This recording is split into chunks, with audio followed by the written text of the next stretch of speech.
Olá, gente, muito boa noite. Vamos fazer a segunda questão do nosso exercício. O exercício se encontra no link da bio, no Instagram. Quem não pegou, pega lá. E vamos fazer essa reflexão diante desse segundo exercício, que é muito bacana, tendo em vista que é muito legal, né? É muito legal a gente refletir sobre as questões, porque isso vai fazer um link com outras informações nas quais vocês estão estudando. Então vamos lá. A segunda questão fala e trata especificamente sobre a questão da Samarco, da empresa Samarco. Então vamos lá, vamos ver o texto e a gente vai falando e vai comentando aqui, tá bom?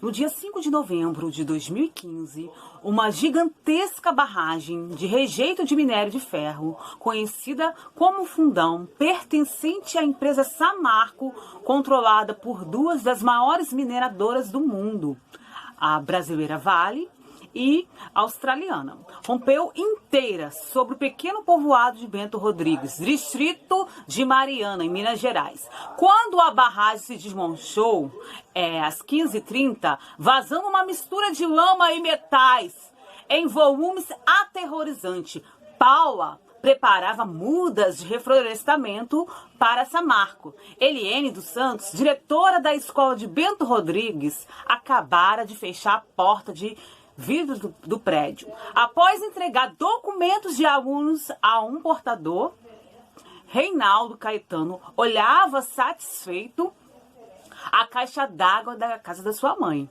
quando ele acabara de encher com água trazida do córrego. Nenhum deles podia imaginar que naquele exato instante o mundo que lhes era tão familiar estava prestes a se desaparecer praticamente. Imagine, gente, você está tranquilo fazendo suas atividades cotidianas, né? Horizonte mesmo. Então, o rompimento da barragem da Samarco se converteu na maior tragédia ambiental brasileira e nos mais graves acidentes ambientais, inclusive, né, gente?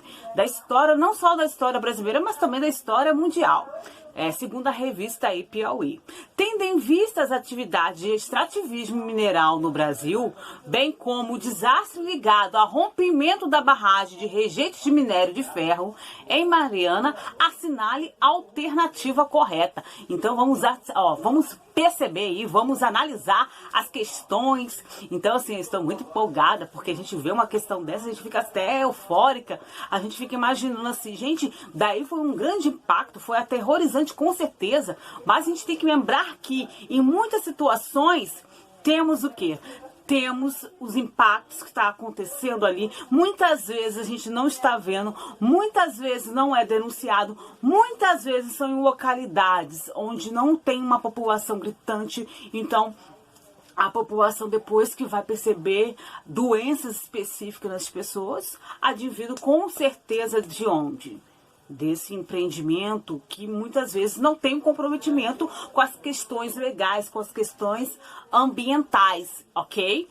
Então, a gente percebe o quê? A gente percebe que muitas vezes as leis ambientais, as políticas públicas ambientais são deixadas de lado, tá bom? Então vamos na primeira alternativa.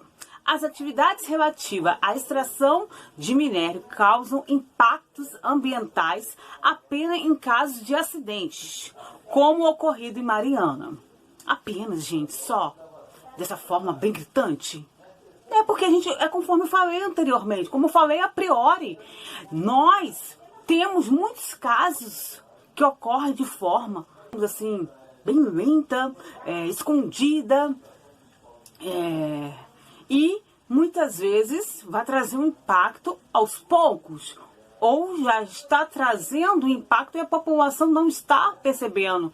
Essa magnitude desse impacto foi de uma escala gigantesca, assim como o Brumadinho, se a gente for parar para pensar. Aí a gente fica perguntando como foi a questão, por exemplo, do licenciamento ambiental. Como foi feito esse licenciamento ambiental? Foi feito de forma comprometida diante das fases ali, das 3 fases de licenciamento ambiental? Inclusive está sendo votado da PL do licenciamento ambiental. Então é preciso como está sendo tratado isso e a gente perceber como é feito licenciamentos, como é feito essa investigação em relação a um impacto conforme esse quando acontece. B. O rompimento da barragem de minérios, apesar dos danos causados ao ambiente, pouco afetou a vida da população, uma vez que a lama percorreu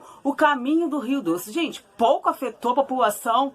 Peraí, vamos lembrar dos pescadores locais, pescadores tradicionais, muitas vezes, dessas localidades, que dependem, inclusive, dessa atividade. Vamos pensar no turismo local, no turismo de aventura. Muitas vezes acontece dentro do próprio rio, o turismo de aventura, várias formas de turismo que a gente tem. Então, um desastre desse, muitas vezes, vai afastar as pessoas. Não foi, inclusive, nos municípios, só nos municípios mineiros. Foi também nos municípios que percorrem não só o Rio em Minas, mas também no Espírito Santo. E a Foz, gente, vamos lembrar da Foz, do Rio Doce. Acontece onde? Acontece lá no Espírito Santo. Então, automaticamente vai acontecer o quê? Automaticamente vai trazer um impacto enorme, não só para a população do entorno ali de Minas, mas também do Espírito Santo. E isso é uma realidade, inclusive já saiu uma reportagem sobre isso, desse impacto. Apesar dos anos, ainda permanece, as pessoas ficam com medo de ir ali se banhar, enfim. Então, é uma situação bem complexa, tá bom? Então, B também não é. Vamos para C.